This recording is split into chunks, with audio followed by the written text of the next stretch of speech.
You know what? Fortune favors the bold. Let's kick this thing off.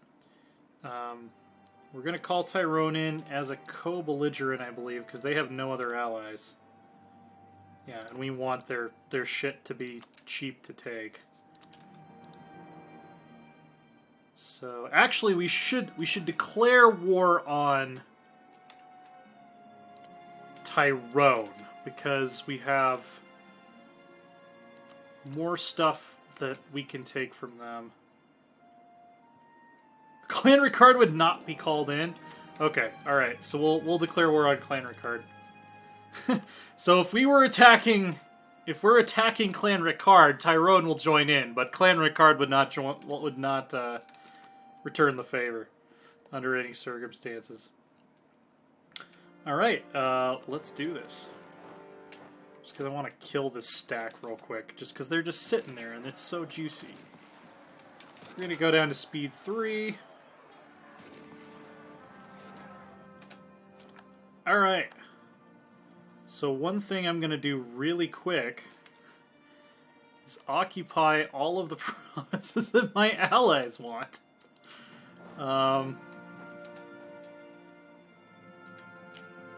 So that they cannot claim any land in this war. Because so they know good and well that I want Connix, right? War ally has already claimed it. Really? Who? Desmond? Oh. That's okay, they're my vassal. They're gonna get integrated anyway. Clergy losing power.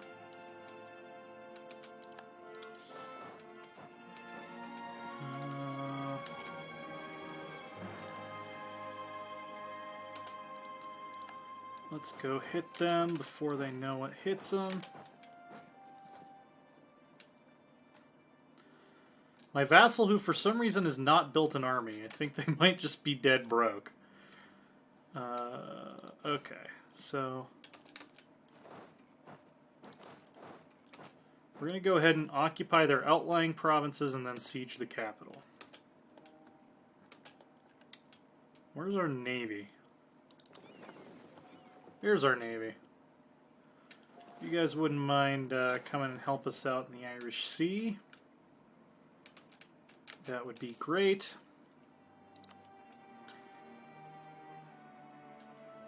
Consolidated our control over Ireland really quickly, actually. Much more quickly than I anticipated we would.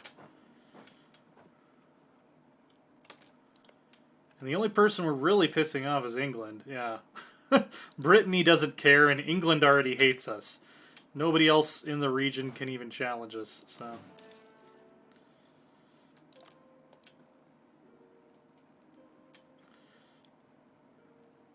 Alright, we're going to speed 5 it, because there's nothing they can do at this point.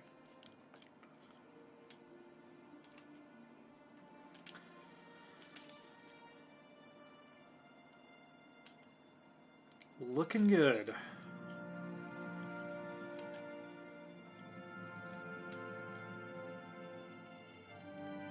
Is Brittany enemies with France? They're actually not. Brittany might be a good ally. Castile is probably still enemies with France, though, right? Yeah. So unfortunately, we can't ally Castile without pissing off France. That's the wrinkle here. Portugal hates... We could ally with Portugal. Portugal would actually make a pretty good ally. Let's see. Oh, but they're allied to England. Damn historical accuracy!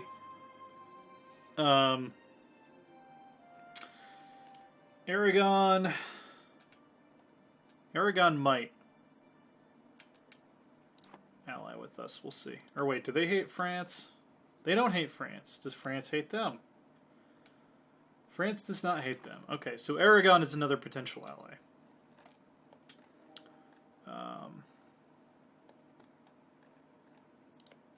Also Sweden. We need to start thinking about Sweden, because once the Age of Discovery is over, Denmark doesn't get their special loyal vassals modifier thingy anymore, so... I love that we now have enough of a tax base that we can go to war without bankrupting the crown.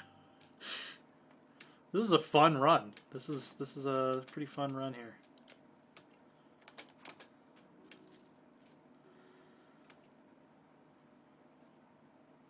It's occupied by Clan Ricard. You guys didn't even claim it.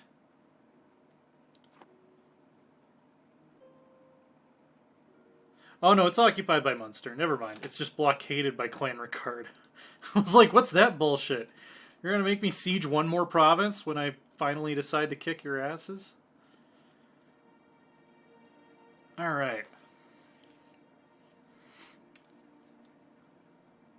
We also want to promote Irish culture as soon as possible. 20 development in states. Can we start making some Irish states? I mean, after this war, I'm sure we will. We're also going to finish a mission. Peasants are tired of war and our soldiers are exhausted. Soldiers are just peasants in uniform.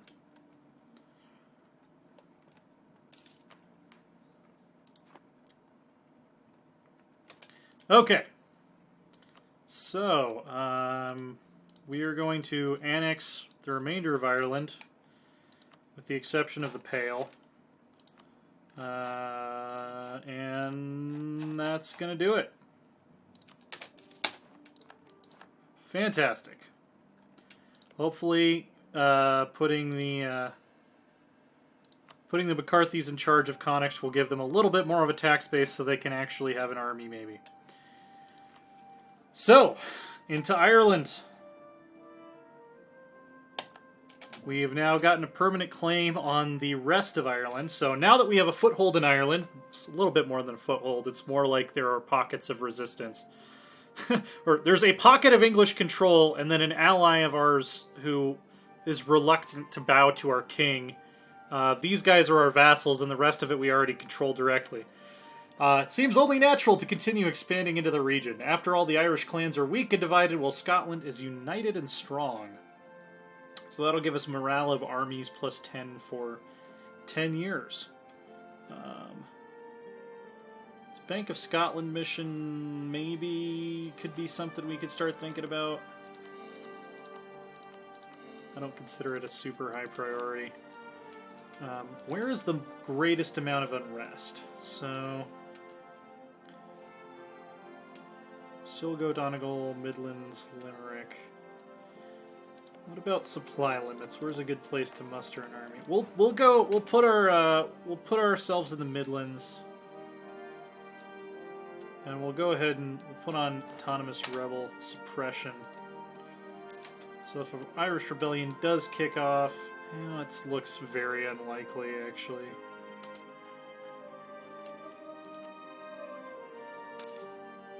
England's building a spy network. How close are we to becoming a great power? Yeah, we're still a ways off. Comparing our development straight up to England, we're catching up. We're definitely catching up. Oh, we can't make states yet because we still have to core them. So we're going to be losing a little bit of money, but that's okay. I want to keep our army at full strength. Once we core everything, that should go back to the green again.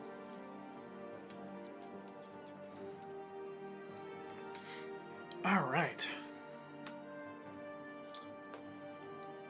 Oh, we've got diplomats free. We've got a colonist free. We've got our navies not doing anything. North Sea. We're already working on that. So, allies. Outraged countries. Britannia. Britannia is, I guess, a little bit worried now. And, own subject countries. There we go. Quarantine the port. Argyle has influenza. Also, once we finish replenishing our army, we'll be spending way less. Our heir Charles has become a navigator. At the age of 15, he's already taken an interest in ships. Personal involvement in everything from the curriculum for officers to procurement of good charts and the rules and laws for shipping ensures our ships aren't lost as often as those of our neighbors. So he apparently has grown up in the company of his mother's like dumbass relatives who tanked our Navy tradition by insisting that we give them all naval commissions. But he's seen the errors in how they do things, and he's come up with better ways to do it. So that's how I'm gonna narratively frame that.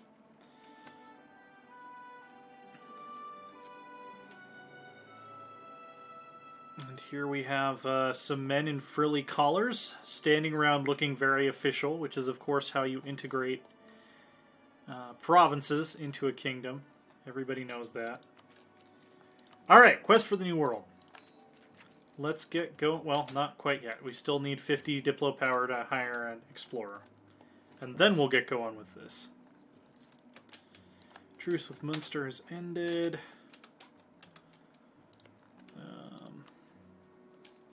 Yeah, we've still got about 5 more years before we can annex them. Tyrone, Limerick, Donegal, they're all part of our patrimony. The Midlands and Silgo will follow just after. Alright, so now we can make some states. So Ulster is easy. We own all of it, so there's no reason not to. That is going to cause the nobility to want more land. So, let's see. Where are we going to get the most out of that? Somewhere with a good manpower modifier. 3, 1, 2, 2.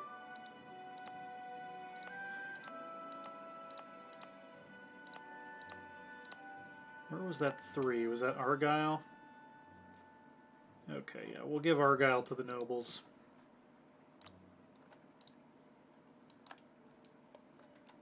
And they're happy. And they're dangerously powerful.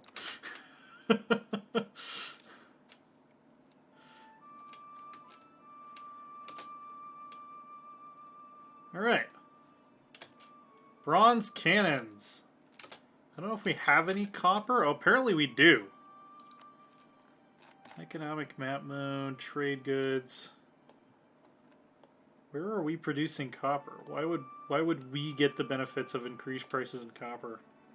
Oh, here we go. Cork. Cork produces copper. So we'll ship some copper to the Ottomans. Because we are traitors to Christendom.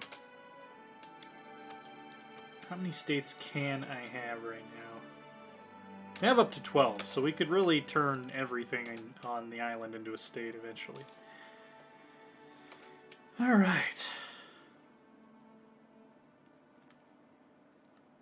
I don't think we're in huge danger of a rebellion right now. 75, 41 years, 26 years, 12 years. Yeah, let's go ahead and turn our army maintenance down. No, let's drill. Since we can drill, let's drill. That's going to be more valuable than the extra cash.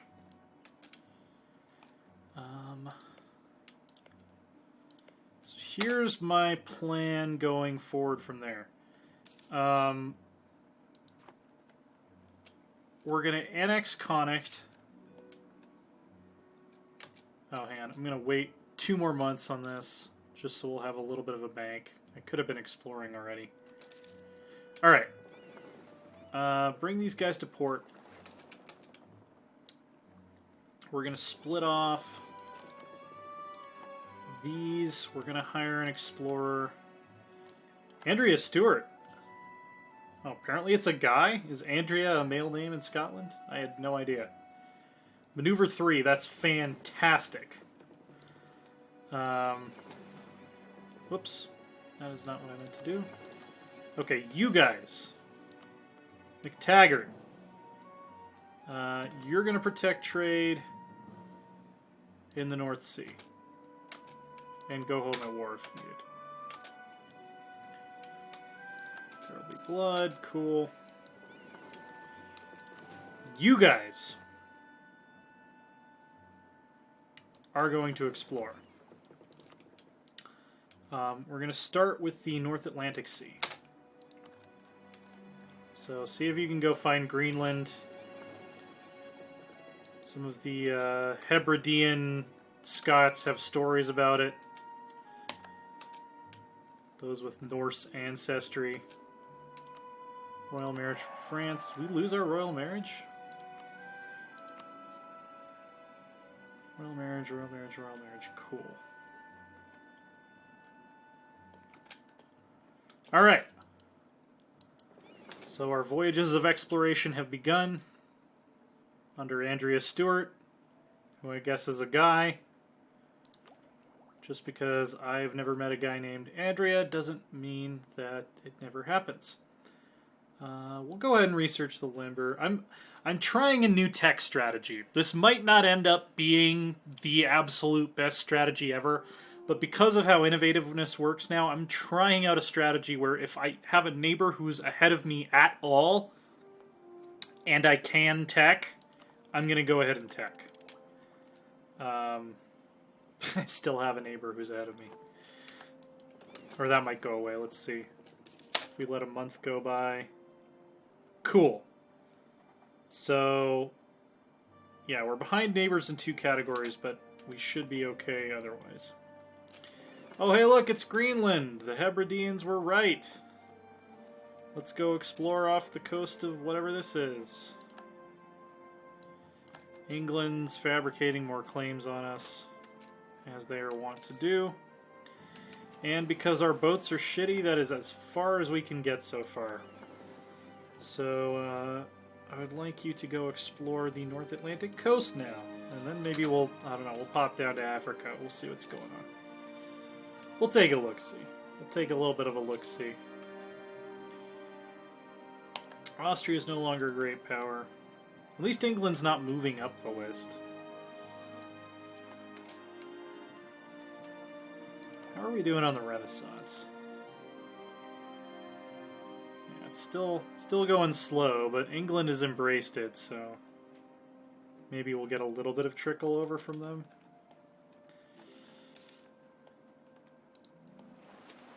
Alright, so we found every part of Greenland except for the part we can colonize. Great, fantastic. Let's go explore the West African Sea. See what's down here by Morocco. Nobility demands stricter sumptuary laws. Expensive clothes, great banquets, and impressive palaces are some of the most visible symbols of the nobility, but the degree to which one family has money to spend on such things can vary greatly. In some cases, burghers of our country are able to spend just as lavishly, if not more so, than the average noble. While there are old rules and traditions restricting such things for those of less noble birth, these are hard to enforce efficiently. This is unacceptable to the powerful nobility of our country, who are now demanding that we update our laws on what an outsider can and cannot wear. They now suggest a number of heavy fines for anyone trying to rise visibly above their betters. This was actually a much bigger deal in the nobility than any sane modern person would expect. So we can bend to the wishes of the nobility. The burghers will not like it. It'll actually make them very mad. But the nobility would gain 10 influence, and they're already too influential, so we're not going to do that. We're going to make them mad instead. So we're going to refuse to obey the nobility. And then we'll go ahead and call a diet to hear their grievances. Come tell us about how terrible everything is.